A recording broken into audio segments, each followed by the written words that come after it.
In this scene, we're at a research facility as a fusion experiment for a new kind of spacecraft is being conducted. The experiment is going bad, possibly due to sabotage by the character Nigel, who's not in the scene. Before this scene, we've seen Nigel do some strange things, but we're still not convinced that he's the saboteur. The man in the suit is Howard, the financial muscle behind the operation. The experiment is very dangerous and could potentially turn into a bomb instead. Howard has bet his entire reputation on it succeeding and is a little on the edge when problems begin to arise. The red man is Raymond, the main operator. And the blue man is John, another technician who only has a single line but is still a significant part of the scene for blocking purposes. Let's do a read-through. Raymond stares flabbergasted at the computer screen as rows of warning lights flare up. Hang on. What the hell's going on here? What? The security perimeter is going down across the board. Go find Nigel. Okay, the power is going down. John stops short of the door as the whole control room suddenly shuts off. They all freeze in their tracks, realizing the seriousness. Well, get it back up. Use Nigel's terminal. Raymond quickly rolls his chair to Nigel's screen. Why is this one still on? John steps forward, alarmed. Tell me the containment field isn't down. Nope, it's still on. Why the hell would he turn the perimeter off?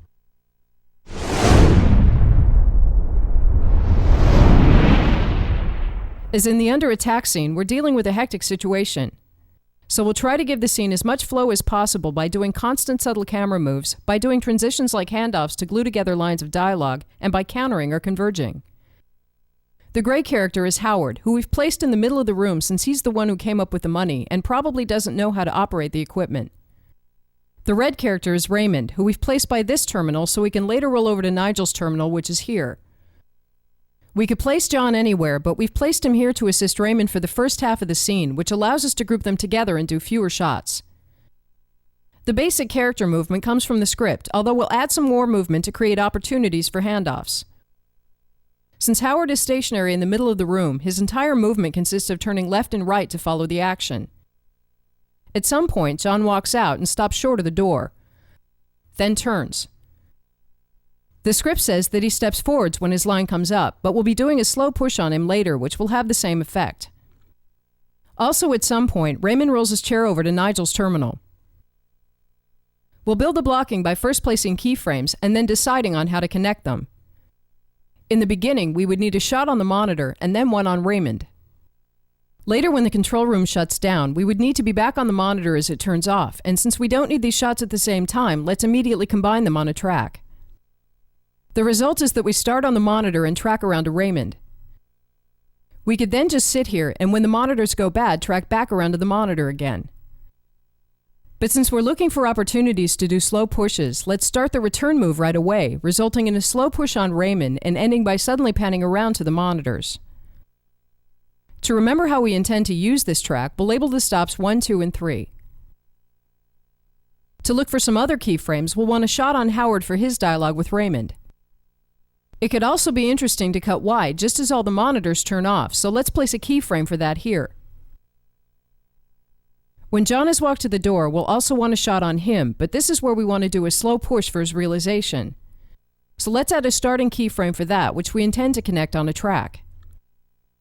Outside the door, there's presumably a wall, which can make the shot sort of flat, so to add some more depth, we'll place an extra outside who will maybe be a guard. A pattern that's emerging here is that for the last half of the scene, we have the potential for several staggered deep staging shots. Starting out here, we have one with Raymond in the foreground and Howard, John, and the extra staggered in the background. Howard's lock shot is probably framed with him to the left for the beginning of the scene. But if we reframe this camera when John walks to the door, it'll become a staggered deep staging shot with John and the extra in the background. We'll write the reframing out here to know that it relates to John's movement in the background. Since this is where the characters stand in the last half of the scene, we can easily cover this section of the script by cutting closer or wider between these three cameras, at the same time avoiding any line considerations. Looking again at the widest of these cameras, we'll need this as soon as Raymond has rolled his chair to Nigel's terminal. The wide shot we placed here was used immediately before as the monitors failed. If we combine these on a track, the result will be a sort of counter-converge as Raymond rolls his chair over. However, this move will be pretty fast, and we're also moving very close behind the monitors, which might make the move seem very sudden. So let's shorten the move by moving the wide keyframe a little closer. In the beginning, we'll still get a fairly wide shot, and the shorter travel will make the move fit better into the scene. While we're in this area, Raymond asks why Nigel's terminal is still on. We ought to show Nigel's monitor as well, so let's place a keyframe here for that. The last big construction area is up by John and the door. With John moving behind Howard, we have some excellent opportunities for handoff since their dialogue is consecutive. So at the end of the scene, before Howard asks why Nigel would turn the perimeter off, let's have John walk back to the control panel and track with him into essentially the same keyframe as Howard's lock camera. This will result in a tracking handoff to Howard, and since we're reusing Howard's keyframe, and since all the keyframes are pretty much in line, let's combine them on a track. But Howard has dialogue throughout the scene, and we'll still need a full lock take on him. So let's place an L by this keyframe, and update the reframe with another L to show that it relates to the lock version. The tracking version then starts on this stop and pushes in slowly on John by the door. We'll work out the exact timing of when he turns and when he talks while we're shooting it. When he walks back to the console, we track with him, handing off to Howard for his last line. The scene is now over, but let's find a way to integrate a prop we've had made for this scene, which is a poster about the safety of fusion technology. If we hang the poster on the wall over here, we can have Howard walk over to the console as well and do an ironic handoff to the poster. In order to not have this handoff be on the nose, let's place another console over here with some extra technicians, which will make it seem like a more casual part of the scene. Let's look at the takes. The result of this blocking is 3 tracks and 1 lock camera. We're drawing the lock take on Howard as a separate lock camera, even though it will technically be shot with a track that leads towards the door to John. So to look at each of the cameras, the first is the one that starts on the monitor, tracks around to Raymond, and slowly back again. In the beginning, it's simply a start-on reveal which we'll use to open the scene. Here we had the choice of holding on Raymond and going back on the monitor at the last minute. But to get the general effect of constant slow pushes, we immediately begin pushing in on Raymond for the duration of his dialogue here. And at the very end, where we're almost back in the original keyframe, we pan back on the monitors as they fail, which is where the take ends. Hang on. What the hell's going on here? What? The security perimeter is going down across the board. Go find Nigel. Okay, the power is going down. Throughout the take, we'll keep focus on whatever is the subject of the shot. The lock take on Howard is technically mounted on a track, but this is more a matter of convenience since we could just as well shoot it on a tripod. This camera belongs to Howard throughout the scene, and we'll keep focus on him throughout as well. The only direction for this camera is that we keep Howard in the left side of the frame while the dialogue is to the right. And when John walks to the door, we reframe Howard to the right, creating a staggered deep staging shot with the extra in the background. Hang on. What the hell's going on here? What? The security perimeter is going down across the board. Go find Nigel. Okay, the power is going down.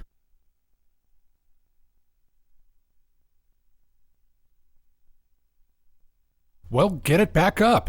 Use Nigel's terminal. We're doing the handoffs in the tracking version, so we'll cut here. The tracking version of this camera has a little more to do. The first move is pushing in on John by the door as he realizes that disaster would strike if the containment field went down. The timing for this part of the shot is pretty arbitrary. We just want to be pushing while he turns. And later while he has his line.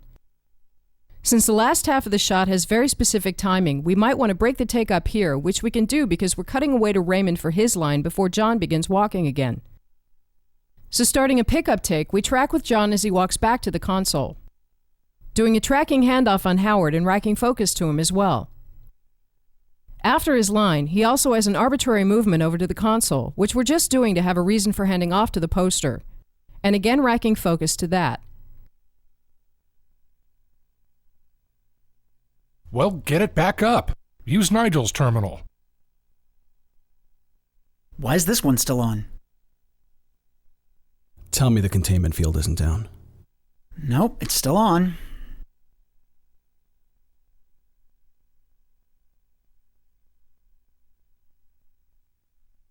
Why the hell would he turn the perimeter off?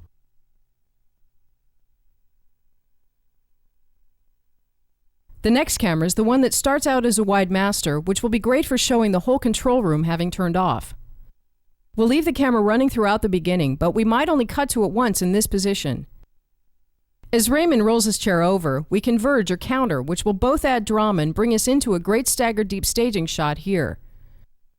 Since we're cutting dialogue between this camera, Howard's, and John's pushing close shot, we'll leave it running. But as John walks back to the console, we might as well cut since we'll be in the tracking handoff camera. Hang on. What the hell's going on here? What? The security perimeter is going down across the board. Go find Nigel. Okay, the power is going down.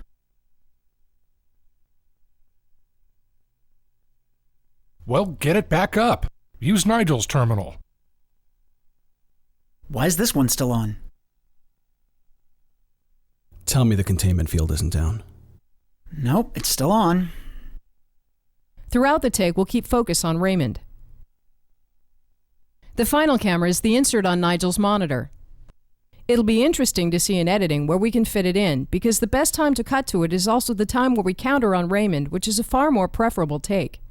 So we'll probably go to it before or after Raymond rolls over, but not for his actual movement. Still, it's a take that provides a lot of information about what Nigel might be doing, so we definitely need it in there. Let's view the cut.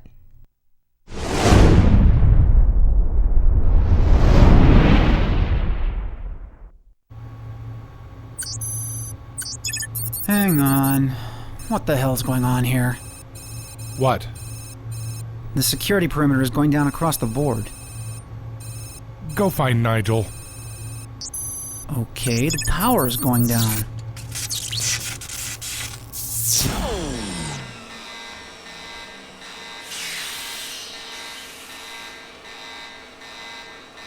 Well, get it back up. Use Nigel's terminal. Why is this one still on? Tell me the containment field isn't down. Nope, it's still on. Why the hell would he turn the perimeter off?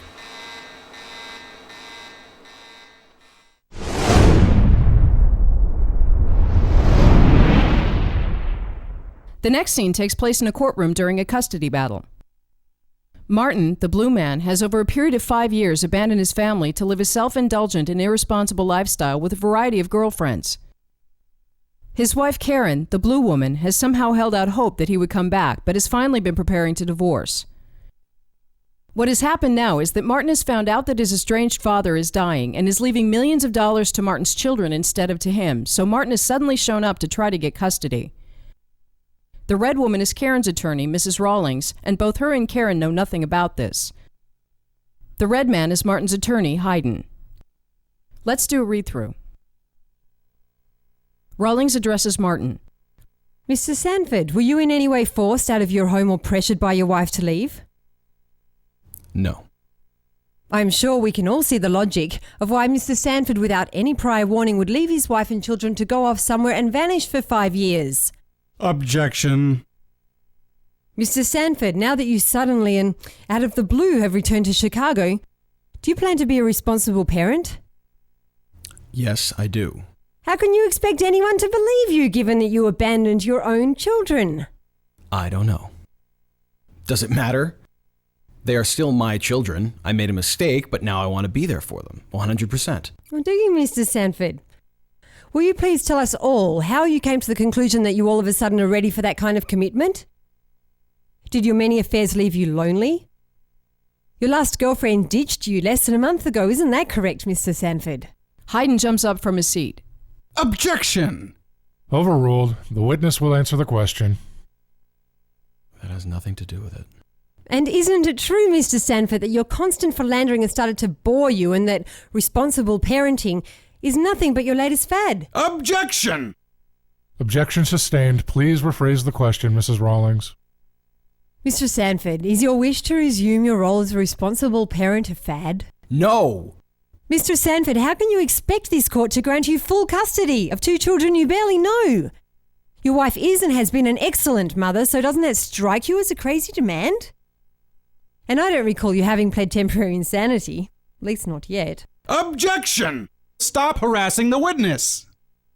Sustained. Please make your point. No further questions, Your Honour. The witness may be excused. Rawlings sits down next to Karen. Did you really have to ridicule him like that? If you want to keep full custody of your children, Mrs. Sanford. Martin gets down from the witness stand and walks to the prosecution's table, momentarily exchanging looks with Karen.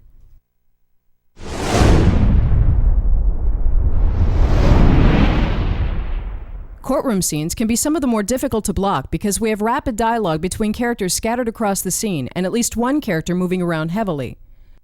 But given everything we've looked at, it can actually be quite easy to block a scene like this simply by drawing in the stops for the moving characters and examining the line consequences in slow motion. In this scene, both Karen, the prosecuting attorney, and the judge are seated throughout. Martin is on the witness stand for most of the scene, and Rawlings is mainly in the area in front of Martin. So to decide on a couple of basic strategies, the first will be that the action mainly happens within this triangle. The only characters outside this triangle are the judge and the jury, which we can easily cover from within. Or alternatively, cross the line as we would have with an L shape, which is okay because we don't really know how far back we are. Another basic strategy that could be interesting is to have Rawlings primarily move between two marks placed like this, creating two mirrored lines.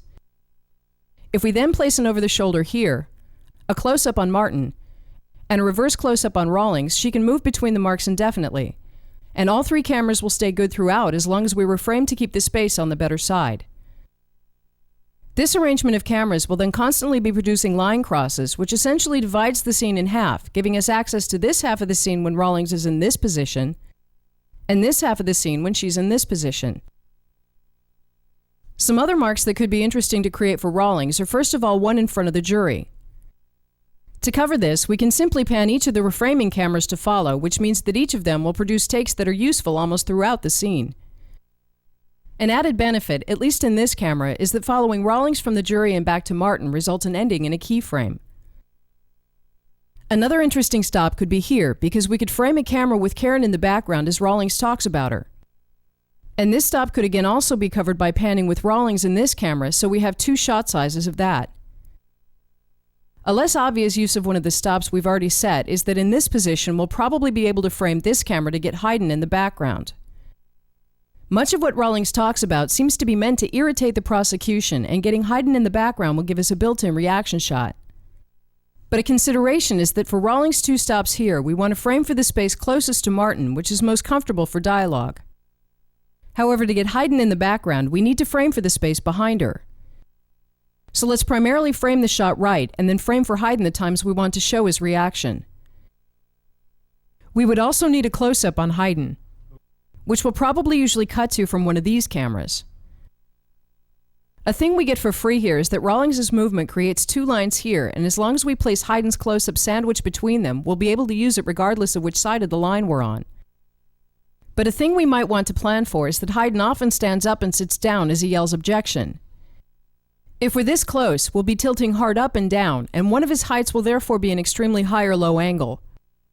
So let's move his close-up further away and use a longer focal length, which requires much less change in angle to follow him. Now would be a good time to find out the timing of Rawlings' movement between the marks. But before we do that, one move that could be interesting to open the scene with is to start close on Martin with Rawlings outside the frame. Then open the space and have Rawlings step in. But we'll still need a close-up on Martin, so let's note a lock take for the starting position. Rawlings also ultimately ends up walking back to her seat, at which point we could close the space again, resulting in a close push on Martin. We don't really know where in the script this is going to land, so let's decide when shooting it whether or not it feels motivated. If not, we can just leave the camera wide. The scene then starts with Rawlings coming from outside the frame, stepping to Mark II as she cross-examines and we open the space. Besides that, we simply want to create some arbitrary movement, and our only concern is to end on Mark 1 when we want to get Haydn in the background. Let's first have her stand in front of the jury fairly soon to reveal them. For her next line, we'll have her walk back to Mark 2. Here we'll simply do a bunch of movement between Marks 1 and 2, timed to her lines to make her drive the scene. So here we'll move back to Mark 1, then to Mark 2, and back to Mark 1 just in time for Haydn to call objection in the background, for which we might cut to his close-up as well. A little later we'll have her walk to Mark 2 again, and later back to Mark 1. For the line where she mentions Karen more than anywhere else, she'll walk to Mark 4, which is in front of her. Here she can do her last bit of questioning, after which she walks to the defense's table and sits down, which will be a Mark 5. Her movement is then back and forth between Marks 1, 2, and 3, one way to Mark 4, and ends on a new Mark 5 by the table. With this as the basic structure, let's put in some more cameras, starting with a camera on the judge before we forget. Another good camera would be a shot on Karen, set up as a close push to get the feeling of listening. Karen has no lines until the end, so this would be a generic shot we could just do for 20 seconds and cut to when we want. Likewise, we could do a slow sideways track on the jury to show them listening, which again has no time reference, so we'll simply shoot 20 seconds we can cut to at will. We don't really have any wide shots in the scene. One option would be a wide over the shoulder behind Karen, which would be easy to get to, first of all when the line is here, and secondly when the line is here. Another option would be a slow push down to the right, which captures the questioning with the jury slightly in the foreground and would work when the line is here or here. We would either have to do a slow push for 2 minutes, but we could just as well simply pick the times to be in the camera and push then. In the beginning, when Rawlings is on Mark 3 by the jury, we're already planning to be in the other cameras, so it would have to be sometime Rawlings is on Mark 1. Let's do it during Martin's line here, which is a little long and could use an interesting cut. A second time we might want to be in this camera is towards the end, when the judge says the witness may be excused. Whether we're doing a push at this point is optional, but it would be a useful time to be back in this angle. Near the end, when Rawlings is sat down, we would need some reverses for dialogue.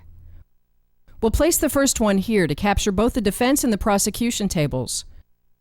If Martin's walk from the witness stand then ends here, we would be able to get him in the background, which might create interesting tension between the characters. The other reverse would then be a mirror. We could use the ending position of Karen's push for this angle, but we want the push to be near the other cameras or the angle could get a little hard. And the coverage also seems a little more structured if these cameras match, so let's do a short lock take. Prior to this, Rawlings is on Mark 4 and the line is here. For covering her walk to Mark 5, we could start in this camera and track around to the first reverse, which could be a classy move that would get us to the other side of the line.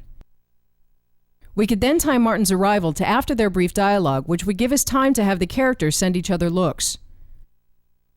Let's look at the takes. The result of this blocking is 11 cameras, of which 5 are on tracks. However, the lock camera here is the locked version of the camera that pulls out from Martin, so technically it's 10 setups. If you want to practice editing a scene with a lot of line issues, this scene is good to experiment with, so we'll again play the full takes of each camera. The first camera is the one that pulls out from Martin and opens the space as Rawlings steps in. The next specific move is that we pan with Rawlings as she walks over to the jury. She turns, and we pan back to the dialogue, ending in an over the shoulder again.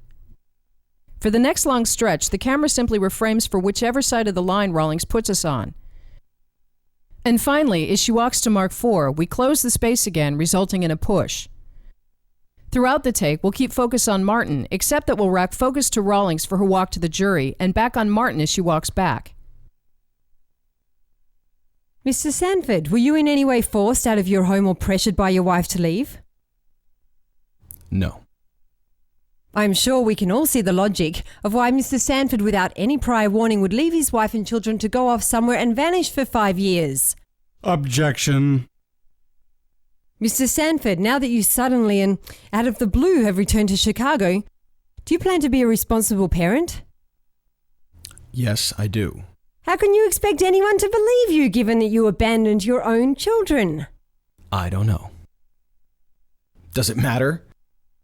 They are still my children. I made a mistake, but now I want to be there for them, 100%. Well, do you, Mr. Sanford? Will you please tell us all how you came to the conclusion that you all of a sudden are ready for that kind of commitment? Did your many affairs leave you lonely? Your last girlfriend ditched you less than a month ago, isn't that correct, Mr. Sanford? Objection! Overruled. The witness will answer the question. That has nothing to do with it. And isn't it true, Mr. Sanford, that your constant philandering has started to bore you and that responsible parenting is nothing but your latest fad? Objection! Objection sustained. Please rephrase the question, Mrs. Rawlings. Mr. Sanford, is your wish to resume your role as a responsible parent a fad? No! Mr. Sanford, how can you expect this court to grant you full custody of two children you barely know? Your wife is and has been an excellent mother, so doesn't that strike you as a crazy demand? The lock version of this camera stays a close-up on Martin throughout and is framed at a slightly different height, which is easy to do between takes. The only thing this camera does is reframe to move the space to the left or right. Mr. Sanford, were you in any way forced out of your home or pressured by your wife to leave? No. I'm sure we can all see the logic of why Mr. Sanford, without any prior warning, would leave his wife and children to go off somewhere and vanish for 5 years. Objection! Mr. Sanford, now that you suddenly and out of the blue have returned to Chicago, do you plan to be a responsible parent? Yes, I do. How can you expect anyone to believe you given that you abandoned your own children? I don't know. Does it matter? They are still my children. I made a mistake, but now I want to be there for them, 100%. Well, do you, Mr. Sanford? Will you please tell us all how you came to the conclusion that you all of a sudden are ready for that kind of commitment? Did your many affairs leave you lonely? Your last girlfriend ditched you less than a month ago, isn't that correct, Mr. Sanford? Objection! Overruled. The witness will answer the question. That has nothing to do with it. And isn't it true, Mr. Sanford, that your constant philandering has started to bore you and that responsible parenting is nothing but your latest fad? Objection! Objection sustained. Please rephrase the question, Mrs. Rawlings. Mr. Sanford, is your wish to resume your role as a responsible parent a fad? No! Mr. Sanford, how can you expect this court to grant you full custody of two children you barely know? The next camera is the internal close-up on Rawlings, which again mainly reframes. In the beginning, we'll frame the shot for her ending position and have her step into it. We'll mainly keep focus on her, except when she walks to the jury, for which it would make sense to nudge focus to them, and back on her as she turns around. She then walks back, and the camera spends the next 2 minutes simply reframing. The only detail is that we're making sure to get Hayden in the background for a couple of lines we'll select before shooting. So skipping to the end, this camera pans with Rawlings to mark 4 out in the room, for which we also have a closer lock camera to cut with. Mr. Sanford, were you in any way forced out of your home or pressured by your wife to leave? No. I'm sure we can all see the logic of why Mr. Sanford, without any prior warning, would leave his wife and children to go off somewhere and vanish for 5 years. Objection! Mr. Sanford, now that you suddenly and out of the blue have returned to Chicago, do you plan to be a responsible parent? Yes, I do.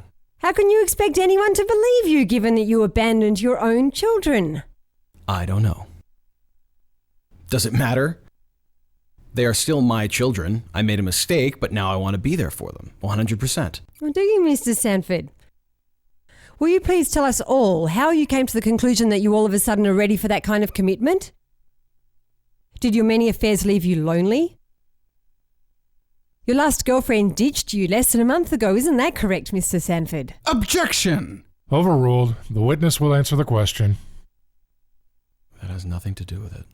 And isn't it true, Mr. Sanford, that your constant philandering has started to bore you and that responsible parenting is nothing but your latest fad? Objection!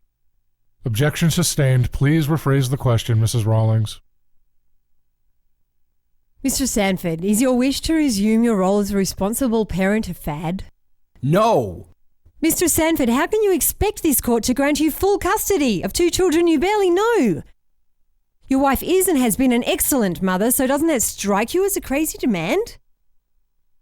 And I don't recall you having pled temporary insanity. At least not yet. Objection! Stop harassing the witness. Sustained. Please make your point. No further questions, Your Honour. The witness may be excused.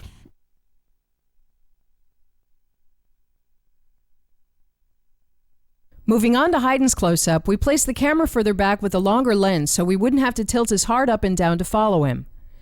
Since he's the only person in the shot, let's not do a full take, but instead shoot him wild with his lines much closer together. The only thing we need to be sure to get is some general reaction to cut with, and also shots of him turning his head to follow Rawlings during her major stage business. Objection.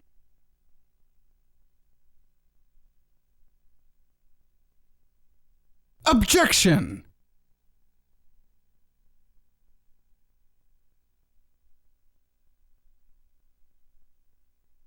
Objection!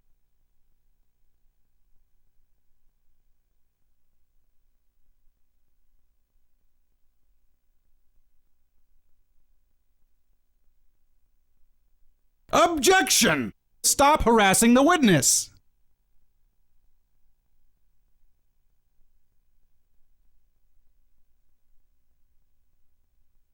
Similar to Hayden's camera, the judge also only has a few lines, which will shoot wild and again make sure to get him turning his head to follow Rawlings.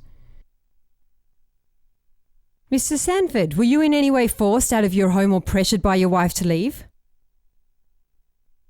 Objection. Objection! Overruled. The witness will answer the question. Objection!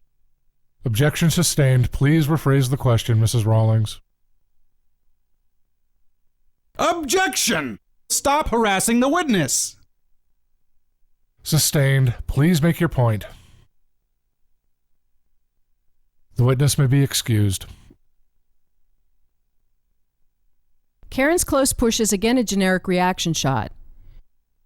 She has no lines here, so this take is additionally without sound. A 10 to 20 second push should give us enough to be able to cut to her a couple of times for listening. The sideways track on the jury is also a generic take. As with the judge's camera, we don't have to be that worried about which side of the line we're on. Like with the L shape, the same shot could be produced from further back using a longer focal length, so it doesn't feel like a line cross even if it is.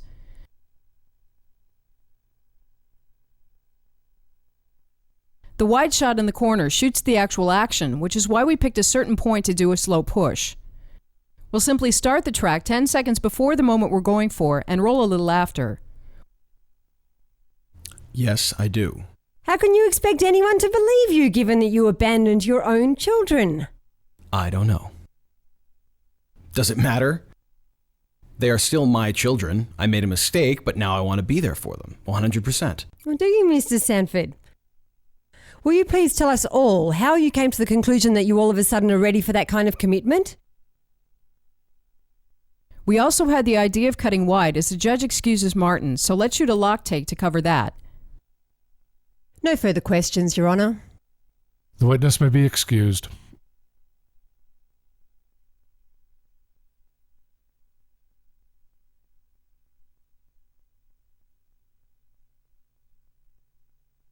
Before we move on to the ending, let's look at the close-up on Rawlings while she's on Mark IV. The close-up on her from the witness stand has already panned with her, so this is essentially the close version. Mr. Sanford, how can you expect this court to grant you full custody of two children you barely know? Your wife is and has been an excellent mother, so doesn't that strike you as a crazy demand? And I don't recall you having pled temporary insanity. At least not yet. Objection! Stop harassing the witness. Sustained. Please make your point. No further questions, Your Honour. The witness may be excused.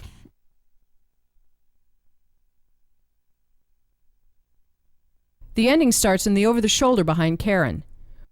We could have shot a full take here as well, but we already have so many cameras it feels like a waste of time. The camera tracks as Rawlings walks over, ending on the opposite side of the line and with a clear view to the prosecution in the background.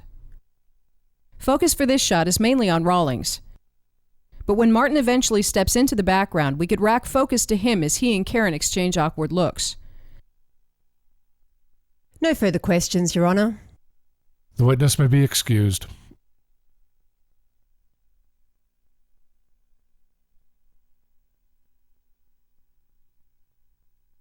Did you really have to ridicule him like that? If you want to keep full custody of your children, Mrs. Sanford.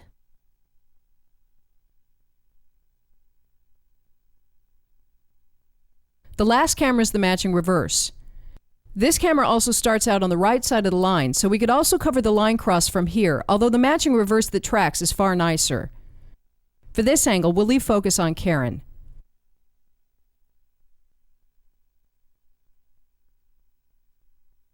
Did you really have to ridicule him like that? If you want to keep full custody of your children, Mrs. Sanford.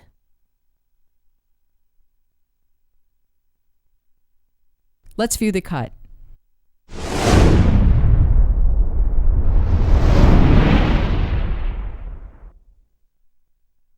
Mr. Sanford, were you in any way forced out of your home or pressured by your wife to leave? No. I'm sure we can all see the logic of why Mr. Sanford, without any prior warning, would leave his wife and children to go off somewhere and vanish for 5 years. Objection. Mr. Sanford, now that you suddenly and out of the blue have returned to Chicago, do you plan to be a responsible parent? Yes, I do. How can you expect anyone to believe you, given that you abandoned your own children? I don't know. Does it matter? They are still my children. I made a mistake, but now I want to be there for them, 100%. Well, do you, Mr. Sanford? Will you please tell us all how you came to the conclusion that you all of a sudden are ready for that kind of commitment? Did your many affairs leave you lonely? Your last girlfriend ditched you less than a month ago, isn't that correct, Mr. Sanford? Objection. Overruled. The witness will answer the question. That has nothing to do with it. And isn't it true, Mr. Sanford, that your constant philandering has started to bore you and that responsible parenting is nothing but your latest fad? Objection. Objection sustained. Please rephrase the question, Mrs. Rawlings. Mr. Sanford, is your wish to resume your role as a responsible parent a fad? No! Mr. Sanford, how can you expect this court to grant you full custody of 2 children you barely know? Your wife is and has been an excellent mother, so doesn't that strike you as a crazy demand? And I don't recall you having pled temporary insanity, at least not yet. Objection. Stop harassing the witness. Sustained. Please make your point. No further questions, Your Honour. The witness may be excused.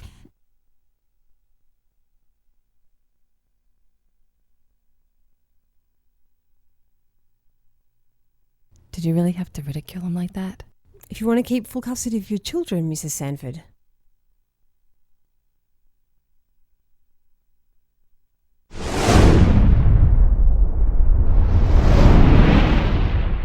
This scene is between Samantha, the CEO of a huge corporation, and Anthony, a young intern.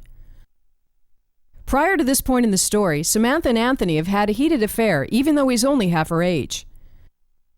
The problem now is that while she thought that the affair was just a little fling, maybe something she did to feel youthful again, Anthony takes it much more personally. In his young mind, this is a real relationship. They have a great future together and might even one day get married. As Samantha has realized what would happen to her career if the world found out about her escapade, she's sobered up pretty quickly and is now all about damage control. Let's do a read-through. The rain beats the window pane. Anthony is sitting on a sofa. Samantha is walking around restlessly. Just for the record, I didn't come on to you. You came on to me. I most certainly did not. Did too. Did not. Did too. We can't handle this like babies, Anthony. What's there to handle? You know just as well as I that this can never happen. You didn't like it? Samantha sits down opposite Anthony. I didn't say I didn't like it. You didn't act like someone who didn't like it. Anthony, I need you to not tell anyone about this. Why not? You just can't. You're gonna have to do better than that. Anthony, I'm happily married. I have 2 children. I'm CEO of a Fortune 500 corporation. This wouldn't look good on my resume. Anthony gets up and walks around agitated. Well, crap. You should have thought of this a little sooner. Is this some standard corporate procedure? Bring in the up-and-comer, mess around with his feelings, and then issue a gag order? What about me, huh? Where do I fit in? I'm really sorry. Yeah, you're sorry, all right. Just for the wrong reasons. I made a terrible mistake, okay? He's not used to being labeled a terrible mistake. Anthony, if people find out, I'm ruined. The stock will plummet, I'll be forced to resign, my family will break up, I'll have to sell my house. I'll lose everything. I can't believe that's what you want. He's still angry, but that's a heavy consequence. I should blackmail the hell out of you. I'm hoping you won't.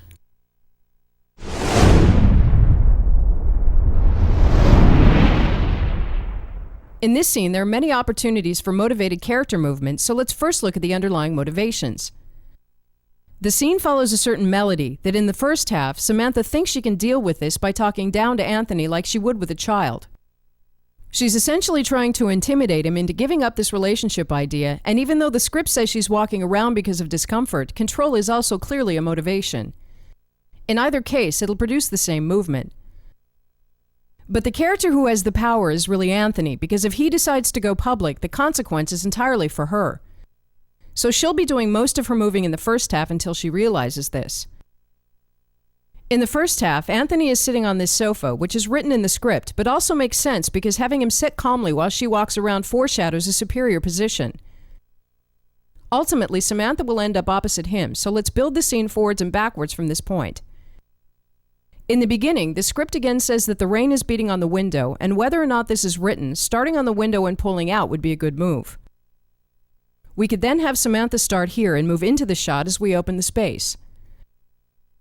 But since their dialogue goes rapidly back and forth for the first half minute, we have the possibility of a really elegant move. If Samantha walks around in a circle like this, we could create a shot that continuously opens the space. Pick up on Samantha as she steps in, hand off to Anthony, and then again pick up on Samantha as she makes it around to the front, ending here. This move will cover a good stretch of dialogue, ending with the line, "We can't handle this like babies, Anthony." After this, we need to have Samantha end up over here, which we could break up into a couple of stops and use as another opportunity to base her movement on control. Her next line is, "You know just as well as I that this can never happen," which would become more dominating by having her move to stand in front of him. For her next line, she becomes serious and asks Anthony not to tell anyone. It would work great for this line to have her sit down calmly and controllingly before saying it. To cover this section of the scene, let's first cover them where they are now. Instead of putting in a series of close-ups and reverses, an experiment we could try here is basing the coverage on groupings to show relationship. We would then do a single shot on Samantha to make her more separate, and an over-the-shoulder on Anthony because he believes there's a relationship. That's maybe reading a little too much into it, but let's see if it works. Working backwards in time to Samantha's previous stop, her close-up could still work for this mark if we simply started here and pan with her as she walks over and sits down. If the height of this camera is set for the ending keyframe, we would additionally be looking up at her in the beginning, which would add to the feeling of control. For a shot on Anthony while the line is here, we would need a second reverse on him. This keyframe has essentially the same function as the later reverse, so we could connect them on a track to create a reframing reverse that basically adapts to the movement of the line. But since we're planning on being in Samantha's close-up while she walks, we would never use this shot and it would be a wasted effort. So let's count on this camera being a lock shot and only shoot the bit of dialogue that happens with the line here.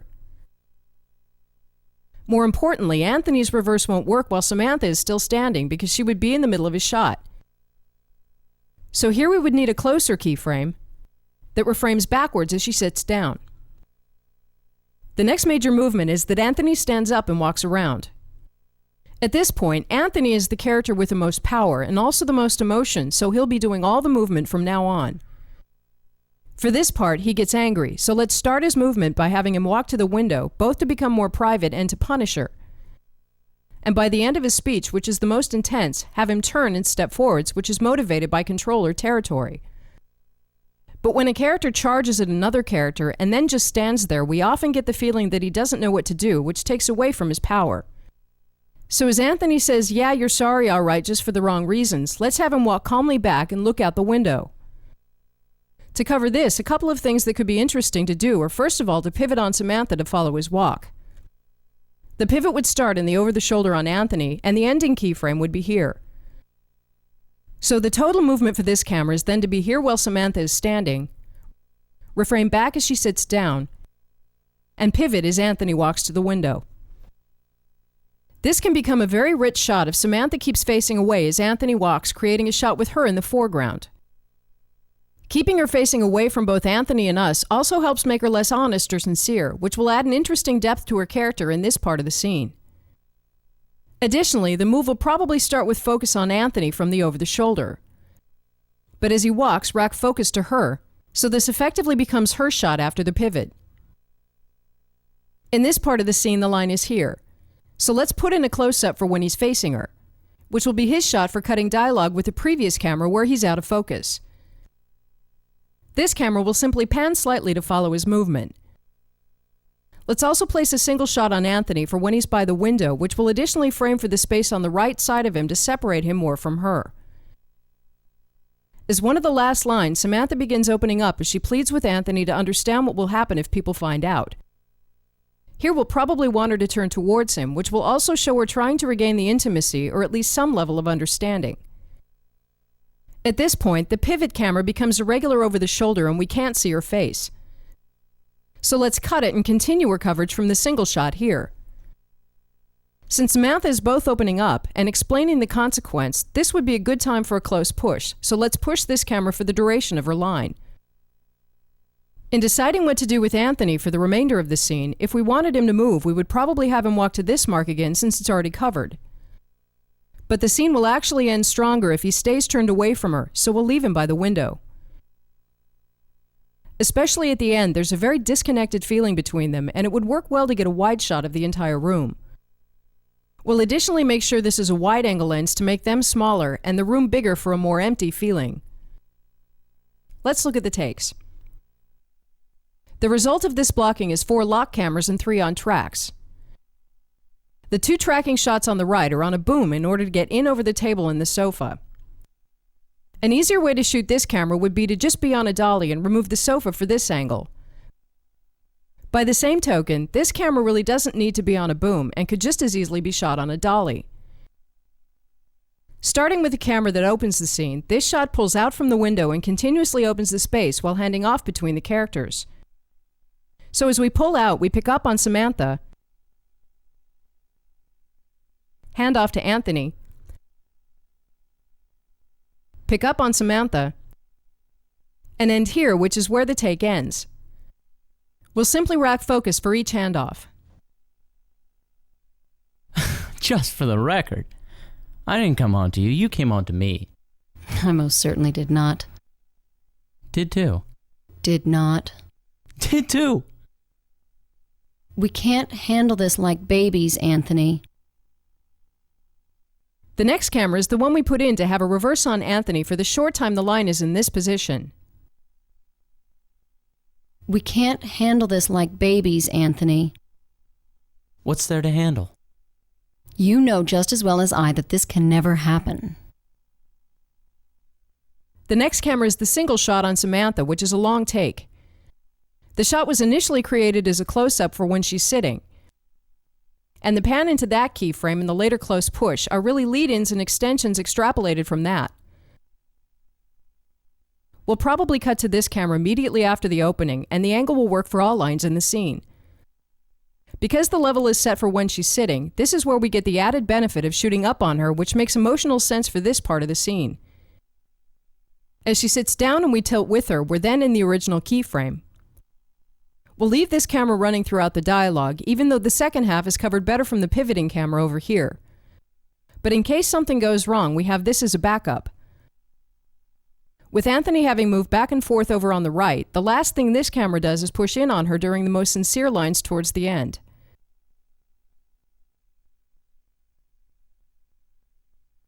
We can't handle this like babies, Anthony.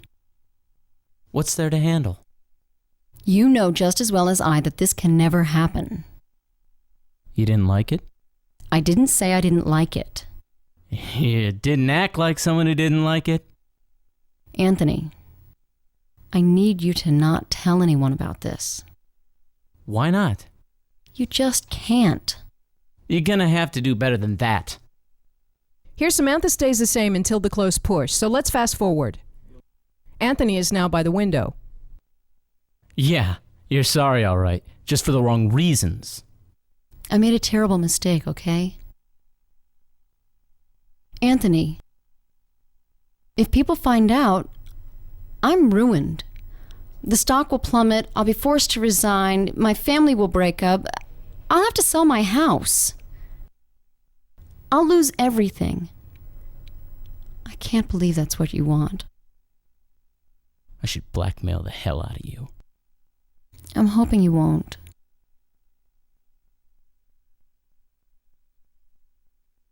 The pivoting camera is probably the richest camera in the scene and is active as soon as she crosses the line to stand opposite Anthony.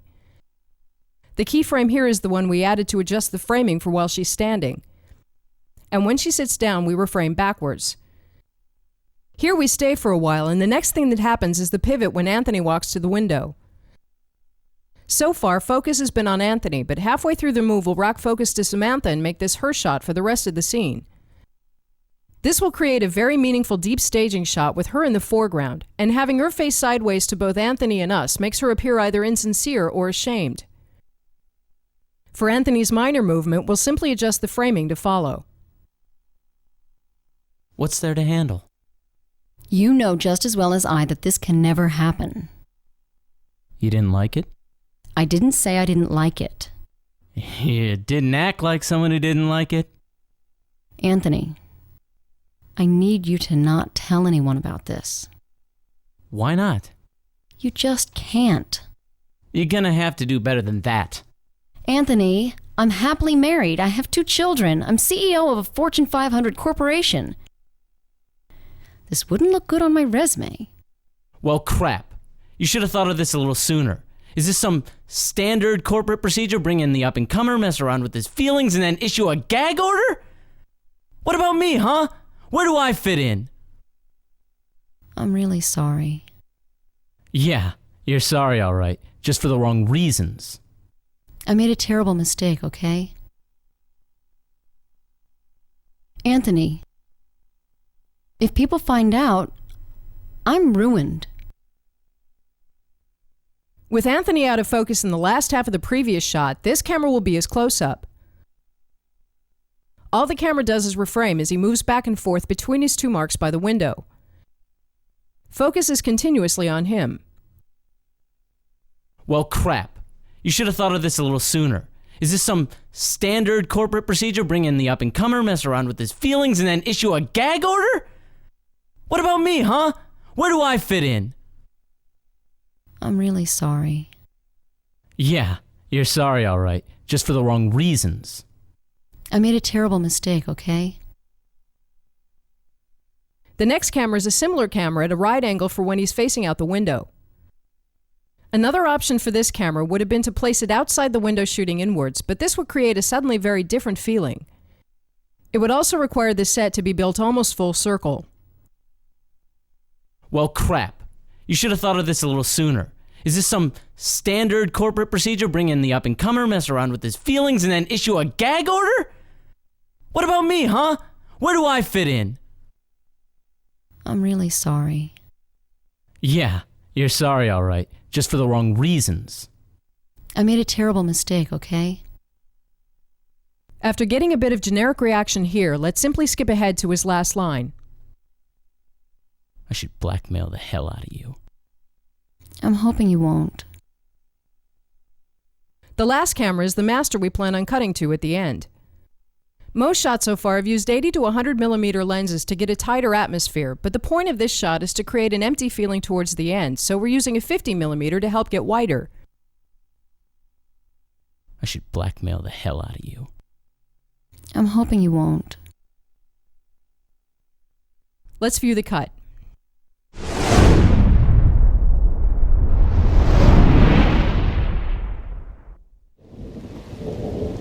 Just for the record, I didn't come on to you, you came on to me. I most certainly did not. Did too. Did not. Did too. We can't handle this like babies, Anthony. What's there to handle? You know just as well as I that this can never happen. You didn't like it? I didn't say I didn't like it. You didn't act like someone who didn't like it? Anthony, I need you to not tell anyone about this. Why not? You just can't. You're gonna have to do better than that. Anthony, I'm happily married. I have 2 children. I'm CEO of a Fortune 500 corporation. This wouldn't look good on my resume. Well, crap. You should have thought of this a little sooner. Is this some standard corporate procedure? Bring in the up-and-comer, mess around with his feelings, and then issue a gag order? What about me, huh? Where do I fit in? I'm really sorry. Yeah, you're sorry, all right. Just for the wrong reasons. I made a terrible mistake, okay? Anthony, if people find out, I'm ruined. The stock will plummet, I'll be forced to resign, my family will break up, I'll have to sell my house. I'll lose everything. I can't believe that's what you want. I should blackmail the hell out of you. I'm hoping you won't.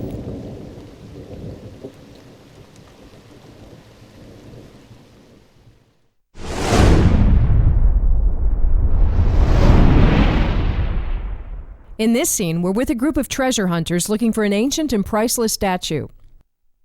Several rivaling teams from around the world have found the same clues and are all looking for it. There's a saying about the statue that anyone who sees it shall die a painful death, and most characters in the story, including this group, saw it before a cave collapse. Helen, the woman, is an archaeology professor brought along for her ability to read inscriptions. She's very logical and finds it hard to believe there's actually a curse. Even so, people are suddenly dying for mysterious reasons, and James, the leader of this team, is inclined to believe that there is a curse, not because of conviction, but because of what he's seen. The blue man is Edward, who's along as a buddy. He always seems to mess things up, and in this scene he's quite drunk. Let's do a read-through. Helen and Edward are sitting close together near the campfire. The forest is getting chilly as night falls. Why do you think they took off like that? Probably late for a dentist appointment. Have you ever seen their teeth? The sound of moving foliage and branches cracking. Helen and Edward turn around, startled. They're relieved to see James emerge from the bushes. Looks like the German expedition is having some trouble of their own. All their porters have disappeared too. Don't tell me. The curse. The curse. I can't believe it. You are grown human beings. How can you believe in some bloody superstition? Doesn't it strike you as odd that everybody who's seen the statue is dead? Except us. I'm very aware of that fact. Maybe they just tripped and fell. Look, it's the same with the people who uncovered the Pharaoh's grave. There's always a perfectly sensible explanation. James gives her a look while he gets some large bullets and begins loading his rifle.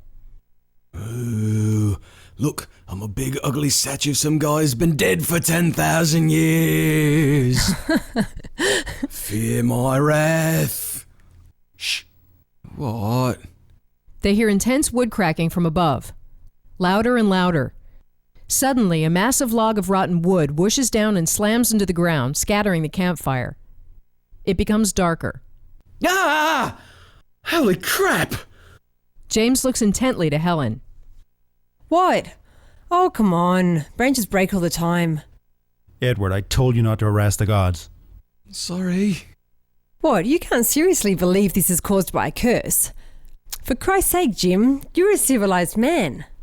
James cocks his rifle. Not so civilized I've lost my instincts. James suddenly turns around. A beat. Then gunfire is heard coming from the German camp. Stay here. He disappears into the bushes.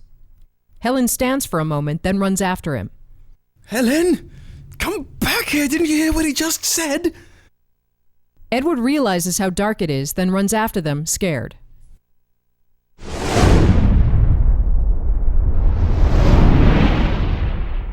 A thing that could work great for this scene is to base the blocking on slow-moving cameras to create subtle movement in the background of each shot and the feeling that something is happening underneath. That can be hard to do for a long scene like this because there will naturally be times when the framing is better than others. Also, we still need to honor any lines in the scene, and if we're doing a slow sideways track on a character here, talking to a character here, we really can't move beyond this point. This means that we would have to either start or end pretty far away, which could make the framing odd for half of the scene. Another thing we want to do is find ways to shoot through the fire and give the shots on each character the subtle movement of flames in the foreground. We'll solve all this with a particular cheating technique, which we'll look at a little later. For now, let's work out some basic blocking. We'll place Helen and Edward on a couple of rocks near the campfire. There are really rocks scattered all over the scene, but we'll assume that they're props that we can easily move, so we won't try to block around them. After a short while, James walks out from the bushes to stand opposite them. So the general coverage will be reverse shots on each of them. The tracks we'll do will be very long and slow, easily over 2 minutes. But for our purposes here, we want almost no movement, so we'll start both Helen's and Edward's tracks here. In the beginning, James is not in the scene yet, so it doesn't matter that we're over this line. Both these tracks are almost identical, so we'll probably shoot them on the same physical track, but let's draw them separately. The track on James will simply be the opposite. As we cut between these three cameras, we naturally want the background to be moving in the same direction, so we'll have these two move this way and the camera on James the other way. All of these cameras are honoring the lines, which makes it hard to shoot through the fire, but we'll again look at that later. If the characters end up having movement, we'll be able to simply pan with them while slowly tracking, which will allow us to do some extremely long takes and is better for the actors. One specific move that could be interesting to do on James is when he cocks his gun, and then has a dry action hero line. This could be a good start on reveal from the gun up on him and would bring extra emphasis to that line. We could shoot this as a separate take, but we could also simply tilt down on the gun while Helen talks, which is a fairly long line, and then tilt up, which would allow us to do it during the long track without stopping.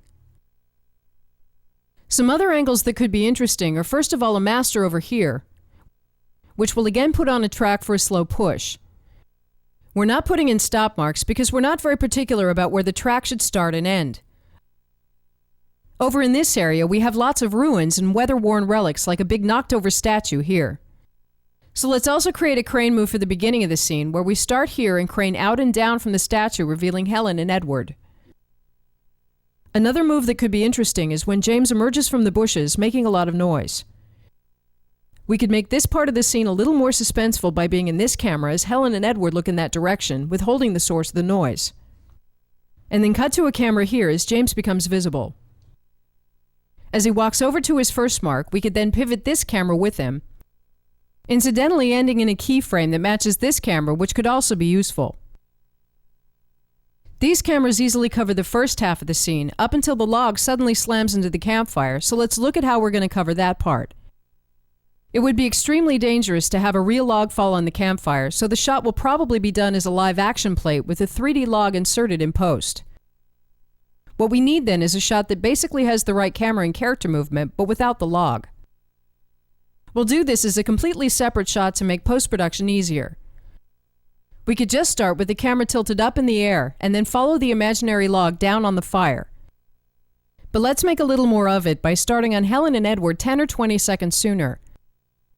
As they hear cracking noises above them, we'll quickly tilt sharply up, catch the log, and follow it down onto the fire. We'll assume that the fire is a special effect that can be turned off at that exact moment. After the effect, we'll cut, but we might want to do a full take from this angle as well with the camera already set up. Here it would be logical if all the characters jump backwards. To cover that, let's simply pan each of their tracking shots as we keep tracking slowly. These cameras obviously don't have a log in them, so we can't be in them as the log comes down. But that also means they're very easy to shoot, and we can do the panning on the fly while tracking. At this point, there's a break in the scene as machine gun fire is heard from the German camp, and everyone looks in that direction. For this part, we'll want some cameras up here, which is on the opposite side of the line we're coming from. This is not a problem because as soon as the gunfire is heard, we immediately get two new lines from the attention going to the German camp, and these lines instantly become more dominant. So for a camera on James, we'll simply put in a keyframe here. But we probably don't want to be jumping too much back over the old line, so let's plan on covering Helen and Edward from up here as well. All that happens here is that James says, "Stay here," after which he walks out. A moment later, Helen walks out as well. And Edward has the last line. Instead of putting in a bunch of cameras, let's simply pan the camera on James over on Helen. Then pan with her as she walks out. And hand off to Edward's line where he stands for a bit, then runs after them. Throughout the scene, we've been doing subtle camera moves to get the feeling that something is happening underneath, and towards the end we should actually increase the movement. But simply handing off to Edward and just staying locked will be a little static. So while we're doing the handoff to him, let's track into a keyframe here, which will produce back parallax and a higher sense of urgency. A pattern that's emerging is that these tracks are very similar, so we would probably end up shooting them on the same physical track. But since we're after more movement at the end, let's also connect these two keyframes for when the gunfire is heard. The result is that we track from the last regular dialogue on James over on the new side of the line, which will also produce heavy parallax. This track is now starting to get complicated, and it would be a shame to reshoot the entire take just because we mess up at the end, so let's break it up. A good time to break it is just before James cocks his gun. How this track would then work is that we first do the long and slow part of it, and cut as Helen has her last line. Picking up, we'll then start down on the gun. Tilt up, and as gunfire is heard, suddenly track over here. James walks out. We pan over on Helen, and pan with her leaving as we start to track, handing off to Edward while we keep tracking. This move will need a couple of takes before we get it right, but it could be very rewarding. Let's look at the takes. This is a dark scene, so it can be a little hard to make out the cameras. The two cameras on Helen and Edward are shown with these two tracks, although it would make sense to actually lay separate tracks. This camera is the track on James. This camera is the slow tracking wide shot. This camera is the one that pivots with James when he emerges from the bushes, ending up matching the wide shot. And this camera is the lock shot for following the imaginary log. Let's start by getting the opening crane move out of the way. For this shot, the crane could just as easily be stationary, but we want the move to push at the same time to bring us into the scene and not simply stand outside of it. Pushing the base also helps avoid the circular motion of the crane. This move is before the dialogue really begins, so we would need to decide what Helen and Edward are doing. We could either make up some arbitrary chit-chat, which we would play at a lower volume, or we could just have them sit and enjoy the campfire. Either would work. The plans have been purposefully arranged to give us more parallax. For the slow tracks on each of the characters, we want to be shooting through the fire as much as possible. This is easiest with the tracks on Helen and Edward because we can start over the line in the beginning when James is not yet in the scene, and also because there's only one character on James's side. The purpose of tracking slowly is to get subtle movement in the background. But we're only tracking a couple of feet over several minutes, so we're moving extremely slowly, and it's the long focal length that makes it work. When the imaginary log falls down, we'll simply pan to follow their movement, but if we mess up, we can always do a pickup.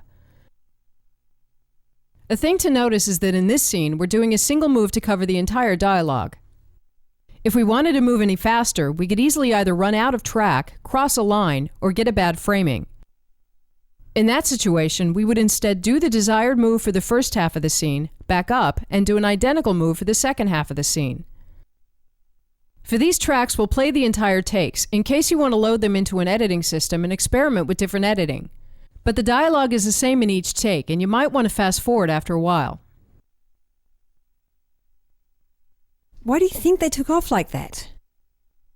Probably late for a dentist appointment. Have you ever seen their teeth?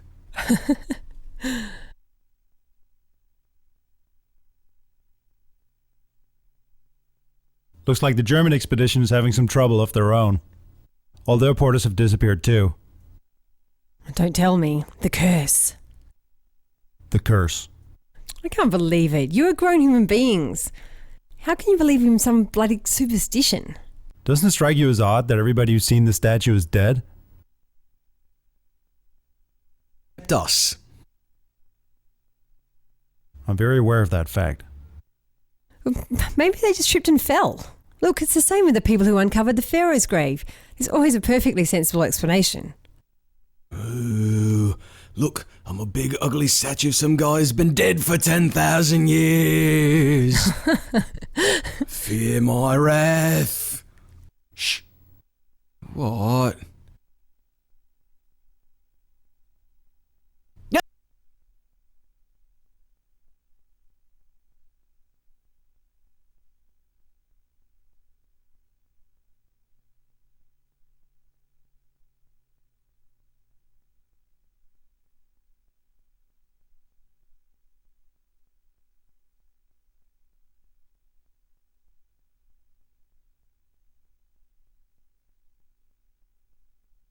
I can't believe it. You are grown human beings.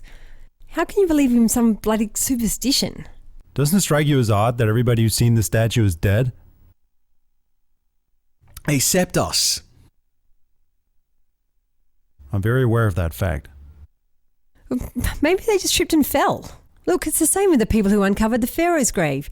There's always a perfectly sensible explanation.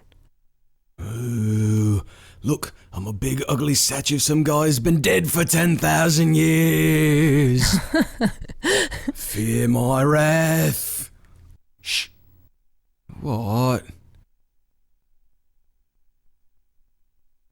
When the characters have fanned out, it's hard to know which side of the line we're on, and we'll cut. We'll do the shot for the falling log as if the log is real. Even though the shot is a completely separate take, we'll start it on Helen and Edward so it seems a more natural part of the scene. We tilt up to catch the log, then reverse and accelerate downwards to follow it. Whatever tilt speed we end up with will be the speed of the log, so we have to simulate gravity. Here we're actually tilting a little too slowly, and the log doesn't seem to be falling fast enough. The track on James is where we'll need to cheat if we want to be shooting through the fire. The problem is that in order to get in over the fire, we have to move very close to the line between him and Helen and eventually cross it. The solution is that if we simply make sure that James is always looking to the left, it ultimately doesn't matter where the line actually is because the shot will look right. So throughout the take, we will gradually be crossing the line, but with James's eye line going to the left, nobody will ever know it. This is of course easy to do with a 3D character because he doesn't need the other actors to play off of. In real life, we could have Ellen and Edward walk slowly next to the camera to maintain a correct eye line and help his performance. Especially with Helen having jumped backwards, it's clear that we're over the line, but we're fine because James's eye line still goes to the left. We're breaking the take up here because the ending might require a couple of tries. So starting down on the gun, we tilt up for his last line, and then track over to the keyframe on the new side of the line. He says, "Stay here," then walks out. We pan over to Helen, who walks after him, and we begin tracking as we hand off to Edward, after which he runs after them.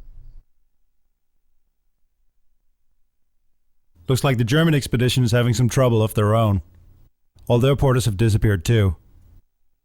Don't tell me. The curse. The curse. I can't believe it. You are grown human beings. How can you believe in some bloody superstition? Doesn't it strike you as odd that everybody who's seen the statue is dead? Except us. I'm very aware of that fact. Maybe they just tripped and fell. Look, it's the same with the people who uncovered the Pharaoh's grave. There's always a perfectly sensible explanation. Ooh, look, I'm a big ugly statue of some guy's been dead for 10,000 years. Fear my wrath. Shh. What? Ah! Holy crap! What? Oh, come on. Branches break all the time. Edward, I told you not to harass the gods. Sorry. What? You can't seriously believe this is caused by a curse? For Christ's sake, Jim, you're a civilized man. Not so civilized I've lost my instincts.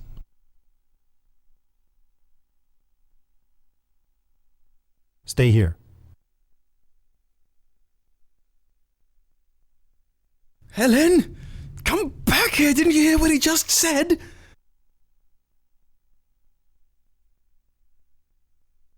Let's view the cut.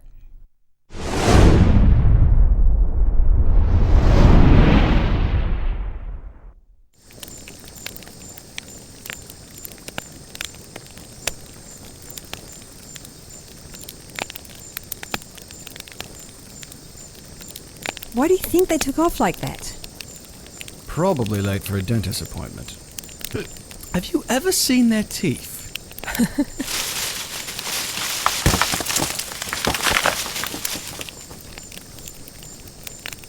Looks like the German expedition is having some trouble of their own. All their porters have disappeared too. Don't tell me. The curse. The curse. I can't believe it. You are grown human beings.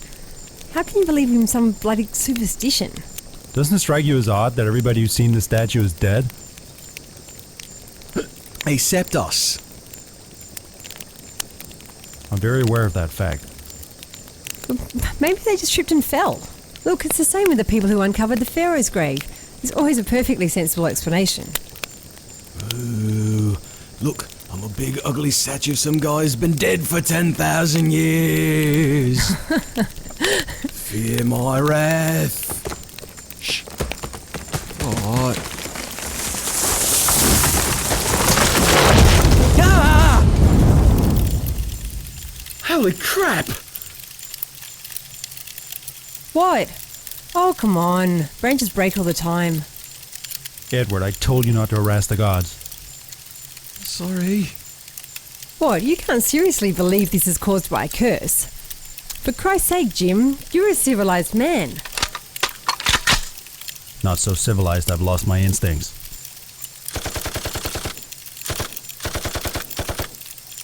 Stay here.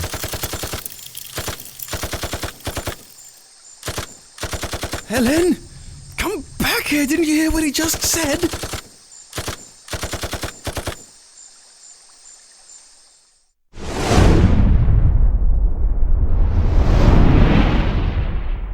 As a last topic, let's look at adjusting the blocking for various release formats. Throughout the course, we've been working in a television aspect ratio, which is 4:3, which means that if the screen is 4 wide, it's 3 tall. This is also called 1:33:1. Some other standard release formats are first of all widescreen high-definition TV at 16:9, which again means that if the frame is 16 wide, it's 9 tall, resulting in an aspect ratio of 177:1. For theatrical releases, the two main standards are first of all 185:1, which provides a degree of widescreen without straying too much from a TV aspect ratio, and CinemaScope at 235:1, which is far wider than it is tall, creating the most impressive image and is used for any major release that wants to convey a sense of scale.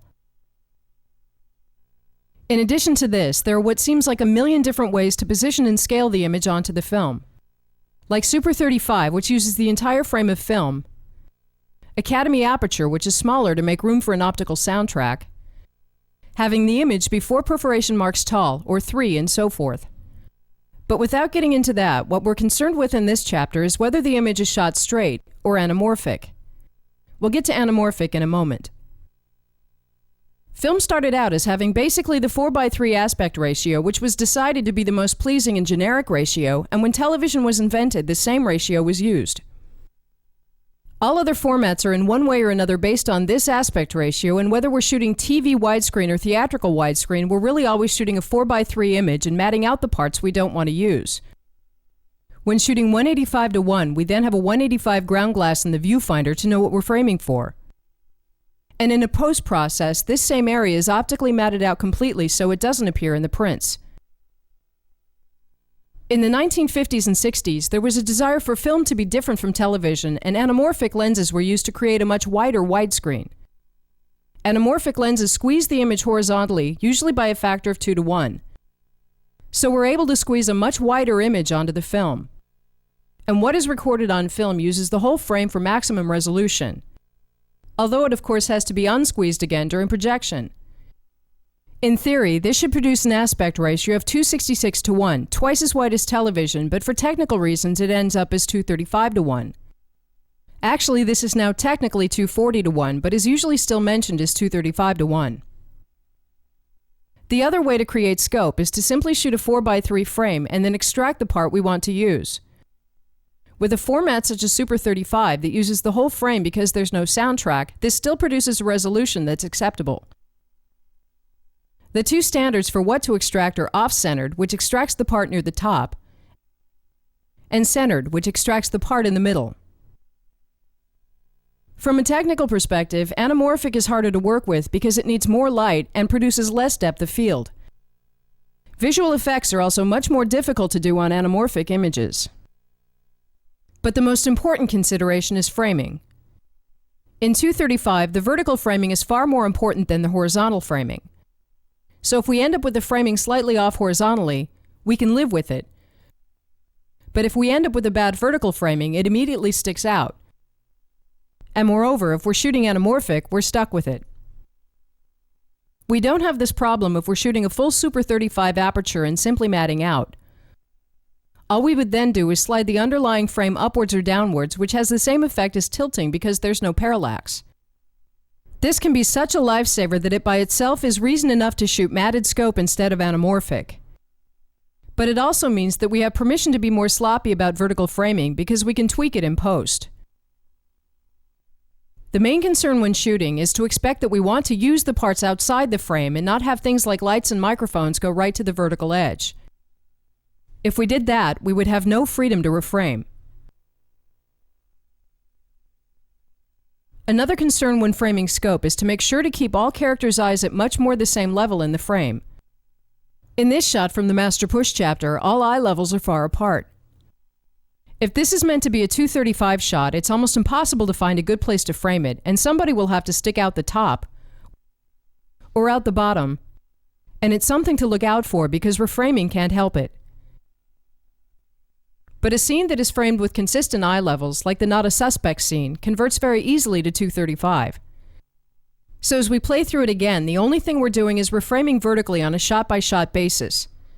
And this is what it would look like if we had shot it for scope to begin with. Paging Dr. Statement. Dr. Statement, please. Michael Crawford, 340. Michael Crawford, please call 340. Saul, they refused me at the door. You know, I was told to be here this morning and... Who refused you? Hoskin and Slater. Sorry, Henry, you know that Slater has the final word. But why? I passed all the tests. It's preposterous at this point to assume I pose any danger. We can't take any chances, Henry. I didn't cause it, Saul. You've got to understand that this is a routine investigation. It's not about you personally. Then why am I not in there operating right now? Nobody suspects you, Henry. What did you just do? What? That's my patient, nurse. You better have a damn good reason for what you just did. I was taking the patient's pulse. No, you were giving her something. Just her vitamins. Tell me what you gave her. Nothing. Just the vitamins. Don't you dare lie to me. I saw the whole thing. What is going on in here? Nothing, Dr. Solomon. I caught her giving something to my patient. Only vitamins, Dr. Solomon. Just the daily routine. Give me the bottle. Aha, no label. Henry.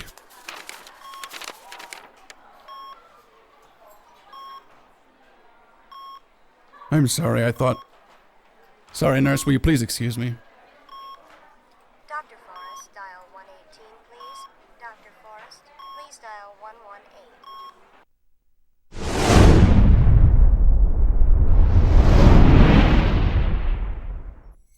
please.